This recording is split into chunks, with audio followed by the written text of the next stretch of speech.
안녕하세요. 오누리교회 건호양 목사입니다. 오늘 함께 묵상할 잠언 8장의 말씀은 지혜 예찬이라고 이름을 붙여도 좋을 것 같은데요. 지혜의 사전적 정의는 사물을 정확하게 처리하는 정신적 능력이지만 성경에서의 지혜는 하나님의 속성일 뿐만 아니라 근면, 정직, 절제, 순종 등의 다양한 의미를 내포하고 있습니다. 잠언의 저자는 지혜를 아름다운 여인으로 묘사하면서 지혜가 소리 높여 부를 때에 그 소리에 응답하라고 권하죠. 지혜는 보석보다 더 값진 것이기에 찾고 구할 것을 강조합니다. 잠언 8장 1절에서 21절 말씀입니다. 지혜가 부르지 아니하느냐, 명철이 소리를 높이지 아니하느냐. 그가 길가의 높은 곳과 네거리에 서며 성문 곁과 문어기와 여러 출입하는 문에서 불러 이르되, 사람들아, 내가 너희를 부르며 내가 인자들에게 소리를 높이노라. 어리석은 자들아, 너희는 명철할지니라. 미련한 자들아, 너희는 마음이 밝을지니라. 너희는 들을지어다. 내가 가장 선한 것을 말하리라. 내 입술을 열어 정직을 내리라. 내 입은 진리를 말하며 내 입술은 악을 미워하느니라. 내 입의 말은 다 의로운즉 그 가운데에 굽은 것과 패역한 것이 없나니, 이는 다 총명 있는 자가 밝히 아는 바요 지식 얻은 자가 정직하게 여기는 바니라. 너희가 은을 받지 말고 나의 훈계를 받으며 정금보다 지식을 얻으라. 대저 지혜는 진주보다 나음으로 원하는 모든 것을 이에 비교할 수 없음이니라. 나 지혜는 명철로 주소를 삼으며 지식과 근신을 찾아 얻나니, 여호와를 경외하는 것은 악을 미워하는 것이라. 나는 교만과 거만과 악한 행실과 패역한 입을 미워하느니라. 내게는 계략과 참 지식이 있으며 나는 명철이라. 내게 능력이 있으므로 나로 말미암아 왕들이 치리하며 방백들이 공의를 세우며 나로 말미암아 제상과 존귀한 자 곧 모든 의로운 재판관들이 다스리느니라. 나를 사랑하는 자들이 나의 사랑을 입으며 나를 간절히 찾는 자가 나를 만날 것이니라. 부귀가 네게 있고 장관 재물과 공의도 그러하니라. 내 열매는 금이나 정금보다 나으며 내 소득은 수는보다 나으니라. 나는 정의로운 길로 행하며 공의로운 길 가운데로 다니나니, 이는 나를 사랑하는 자가 재물을 얻어서 그 곳간에 채우게 하려 함이니라. 이번 장은 어리석은 남자를 파멸로 이끄는 부도덕한 여성에 대해서 말하고 있는 7장과 좋은 대조를 이루고 있습니다. 지혜를 의인하여서 설명하고 있는데요. 먼저 1절에서 4절 보시겠습니다. 지혜가 부르지 아니하느냐, 명철이 소리를 높이지 아니하느냐. 그가 길가의 높은 곳과 네거리에 서며 성문 곁과 문어기와 여러 출입하는 문에서 불러 이르되, 사람들아, 내가 너희를 부르며 내가 인자들에게 소리를 높이노라. 먼저 지혜는 모든 사람들이 들을 수 있도록 큰 소리로 자신을 알립니다.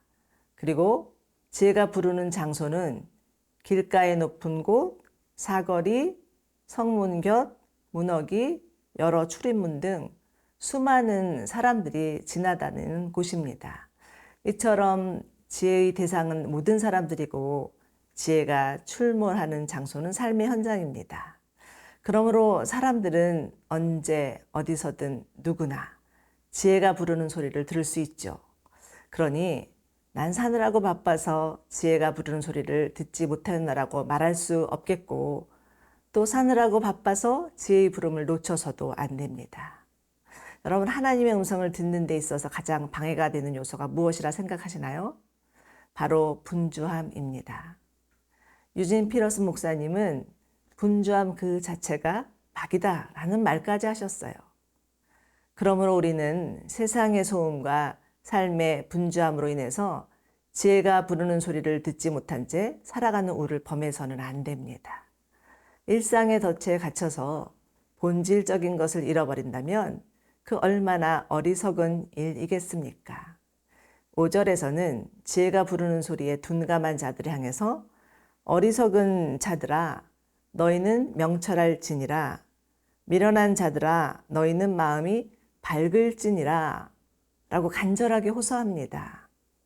여러분, 하나님 안에서 듣기란 거룩한 경청입니다. 예수님은 말씀을 선포하고 가르치실 때마다 귀 있는 자는 들을지어다 라고 거듭 강조하셨고요. 로마서 10장에서는 믿음은 들음에서 난다고 하였습니다. 그러니 잘 들어야 마음의 변화가 일어나고 성장과 성숙이 있음을 꼭 기억하시기 바랍니다. 그렇다면 지혜가 주는 메시지는 무엇일까요? 6절에서는 내가 가장 선한 것을 말하리라. 내 입술을 열어 정직을 내리라. 라고 하고 있고요. 또 7절에서는 내 입은 진리를 말하며 또 8절은 내 입의 말은 다 의로운 즉 이렇게 정리해서 말합니다. 그러므로 지혜의 말은 선하고 정직하고 진실하고 의로워서 모든 사람에게 유익이 된다는 것이죠. 그런데 어느새 세상은 정신보다 물질이 더 중요하다고 말합니다. 재물을 얻기 위해서 더 많은 학식과 지식을 가지라고 하죠. 그래서 사람들은 스펙을 쌓기에 정신없어 합니다. 그러나 야고보서 3장에서는 하나님의 지혜와 세상의 지혜를 비교하고 있죠. 위로부터 난 지혜는 성결하고 화평하고 관용하고 양순하며 긍휼과 선한 열매가 가득하고 편견과 거짓이 없지만 그에 비해서 세상 지혜는 정욕적이고 마귀적이라고 합니다. 그러므로 우리는 세상의 지혜가 아닌 위로부터 난 지혜를 구해야 합니다. 하나님의 지혜를 구할 때 하나님께서 우리에게 하나님의 마음과 성품을 주시고 우리로 하여금 하나님의 뜻을 알게 하여 주셔서 하나님의 나라를 이루어 가실 것입니다. 누구든지 지혜가 부족하거든 모든 사람들에게 후히 주시고 꾸짖지 아니하시는 하나님께 구하라 라는 말씀이 있죠. 우리 모두 하나님께 나아가서 오늘을 사는 하나님의 지혜를 구하시기 바랍니다.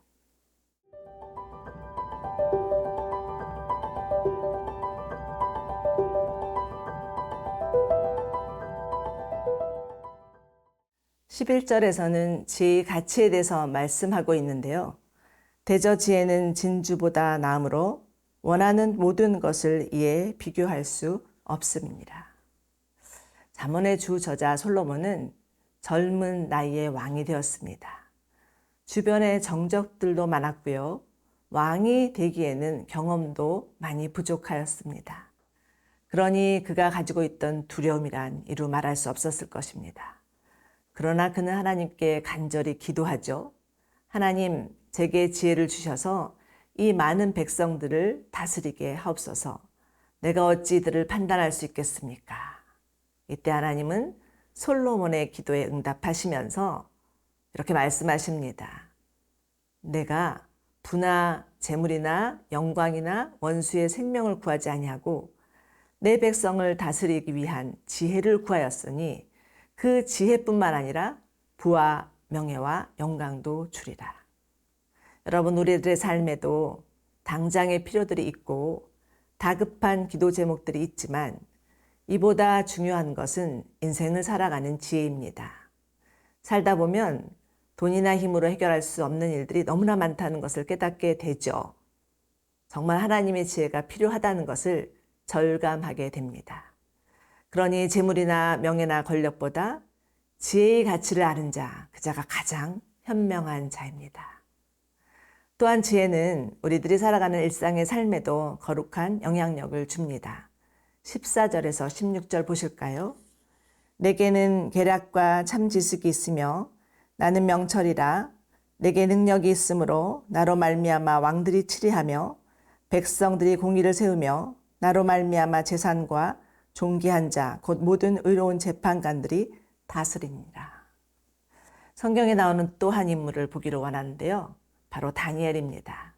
그는 나라가 바뀌고 정권이 바뀌어도 변함없이 쓰임을 받았던 사람이었죠. 바벨론에 끌려온 이스라엘의 포로였지만 어떤 상황에서도 하나님 믿는 믿음을 저버리지 않았고 일촉즉발의 상황에서도 하나님의 지혜를 구하였던 자였습니다.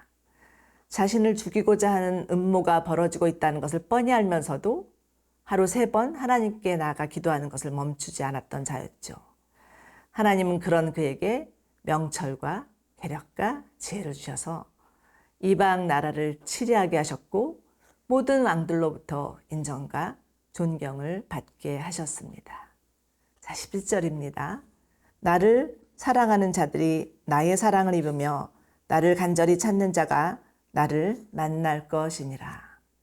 이처럼 하나님은 하나님을 사랑하는 자를 사랑하시고 하나님을 찾는 자를 만나주십니다. 이것이 바로 하나님과의 인격적인 관계이죠. 사역보다 중요한 것은 하나님과의 관계입니다. 그리고 또 하나님과의 인격적인 관계를 맺는 사람은 그 삶 가운데도 풍성한 열매를 맺게 됩니다. 19절에서 21절 보실까요? 내 열매는 금이나 정금보다 나으며 내 소득은 수는보다 나으니라. 나는 정의로운 길로 행하며 공의로운 길 가운데 다니며 이는 나를 사랑하는 자가 재물을 얻어서 그 곳간에 채우게 하려 함이라. 여러분, 하나님을 만난 사람은 하나님을 닮아가게 되어 있습니다. 하나님이 좋아하시는 것을 좋아하고 하나님이 싫어하시는 것은 싫어하고 하나님의 선하신 뜻이 이루어지기를 기도하고 하나님의 말씀대로 살게 되어 있습니다. 억지로 하려고 하지 않아도 저절로 마음과 생각이 변하여서 성품의 열매가 맺히는 것이죠. 그러면 그 삶 가운데도 자연스레 풍성한 열매를 보게 됩니다. 예수님은 내가 온 것은 양으로 생명을 얻게 하고 풍성하게 하려 함이라 말씀하셨죠. 그리고 고린도전서 1장에서는 그리스도는 하나님의 능력이요 하나님의 지혜라고 하셨습니다. 그러니 우리는 참 지혜이신 예수님을 바라보며 그분 안에 거하기를 사모해야 합니다. 오늘 하루도 예수님 안에 거함으로 풍성한 삶을 사시는 은혜가 있기를 축원합니다.